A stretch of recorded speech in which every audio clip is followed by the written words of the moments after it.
네, 여러분 안녕하십니까. 5월 22일 수요일 아침 매일 성경 묵상 함께 나누겠습니다. 오늘은 사도행전 10장으로 넘어가서 1절에서 16절까지 말씀을 함께 살펴보겠습니다.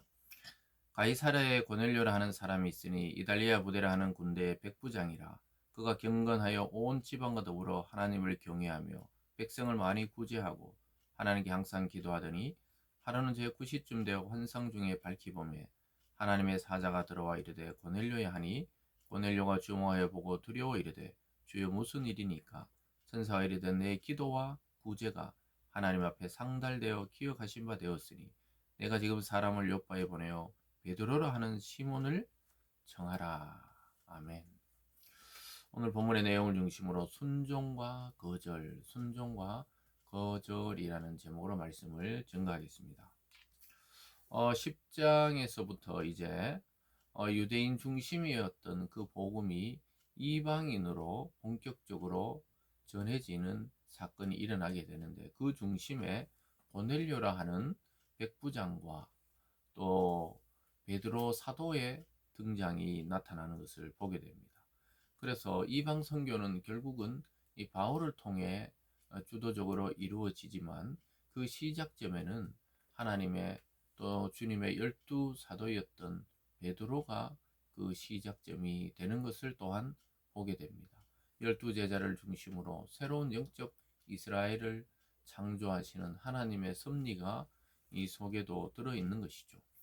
근데 아주 놀랍게도 이방인 고넬료가 하나님을 경외하는 사람입니다.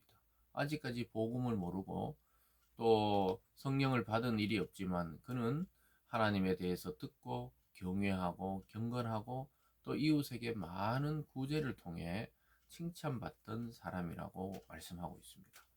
이것을 통해 하나님은 그의 기도가 상달되었다. 그래서 그가 늘 날마다 하나님께 하던 그 기도, 또 그러한 구제를 통해 하나님은 그를 그리스도의 복음 안으로 불러들이기로 작정하셨는데요. 그 통로가 되는 베드로가 처음에는 거절합니다. 우리가 지금은 잘 이해되지 않지만은 그 당시의 유대인들이 이방인과 상종하거나 접촉한다는 것은 아주 불손하고 불경건한 일로 여겼기 때문에 베드로가 하나님이 환상 중에 보여주는 그러한 것들을 거절합니다.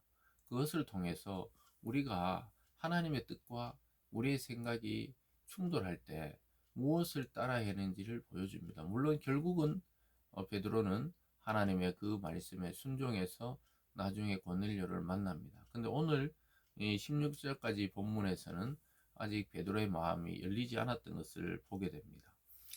고넬료는 환상 중에 요바에 가서 그걸 청하라는 이야기를 들어요. 그 고넬료가 어떤 사람이냐면 2절에 그가 경건하여 온 지방과 더불어 하나님을 경외하며 백성을 많이 구제하고 하나님께 항상 기도하더니, 그러니까 여기 보면 경건하고 하나님을 경외하고 백성을 구제하고 항상 기도하던 사람입니다. 근데 어느 날 하나님이 그것에 응답하면서 그 천사를 보내셔가지고 네 기도와 구제가 내게 상달되었다. 즉 내가 다 듣고 있다고 이야기하면서 베드로를 청하라고 5절에서 이야기하죠.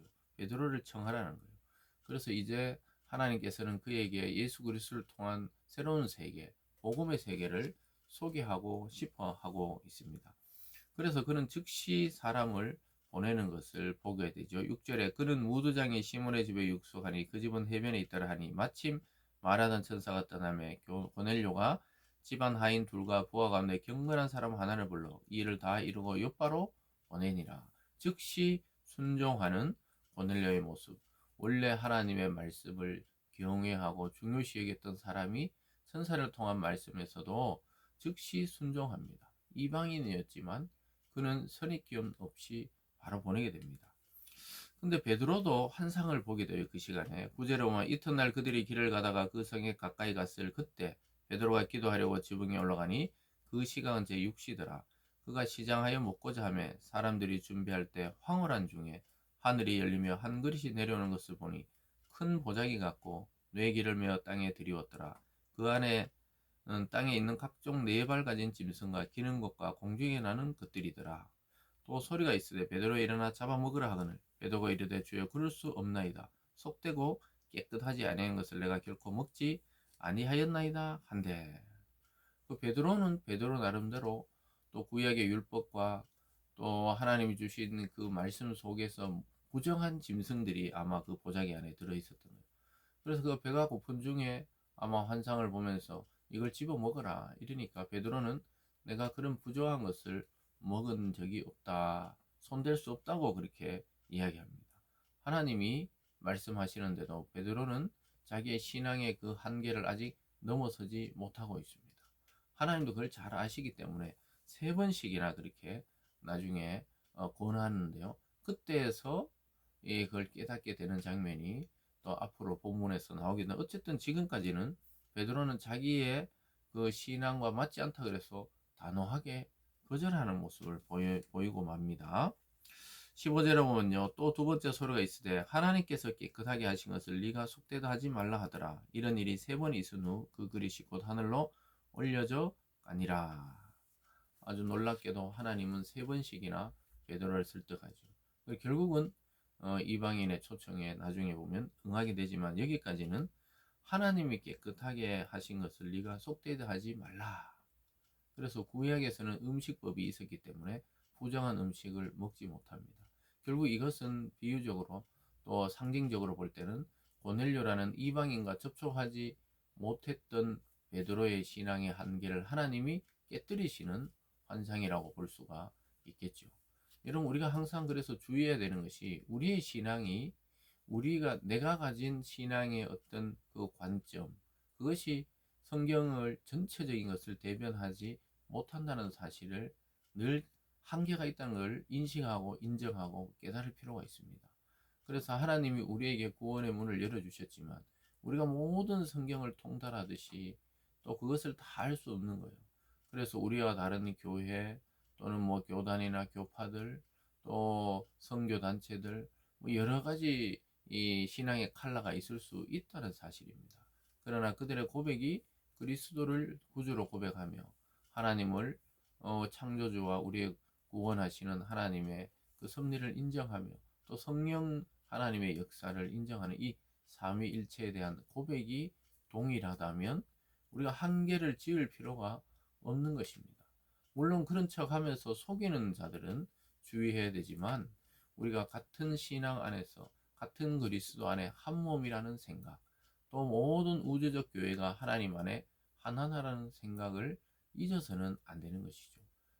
또 축소해서 보면 나와 다른 좀 신앙의 색깔이 다른 성도들, 성격과 성향과 또는 아직 신앙의 여러 가지 연륜이 다른 분들의 그 신앙을 포용하는 그런 자세가 필요한데, 오늘 베드로는 지금까지 자기가 살아온 그 율법적인 습관 속에서 아직 복음을 받아들였지만 이방인과의 접촉은 아직 받아들일 수 없는 입장이라고 볼 수가 있겠죠. 근데 그러한 베드로의 고정관념을 말씀을 통해 하나님이 깨뜨리는 것을 보게 됩니다. 그래서 이 말이 중요하죠. 하나님께서 깨끗하게 하신 것을 네가 속되다 하지 말라. 이방인들을 부정하다 생각했지만 하나님 안에서, 이제 복음 안에서는 동일한 존재라는 것을 미리 환상을 통해 알려주고 있습니다. 사랑하는 여러분, 복음의 역사에 장애물을 넘어서는 용기가 필요합니다. 내 생각과 내 습관을 넘어서는 용기가 필요한 것입니다. 그리고 하나님의 말씀이라면 고넬료처럼 어떻게 보면 단순하게 있는 그대로 순종할 수 있는 용기가 있는 그러한 우리들이 되기를 바랍니다. 기도하겠습니다. 사랑의 하나님 아버지, 하나님의 말씀에 여러 가지 토를 달지 아니하고 순종했던 고넬료처럼 하나님, 우리의 신앙이 내 생각과 내가 지금까지 살아온 방식과 맞지 않는 하나님의 뜻에도 순종할 수 있는 용기와 지혜를 허락하여 주시옵소서. 감사드리며 예수님 이름으로 기도드리옵나이다. 아멘.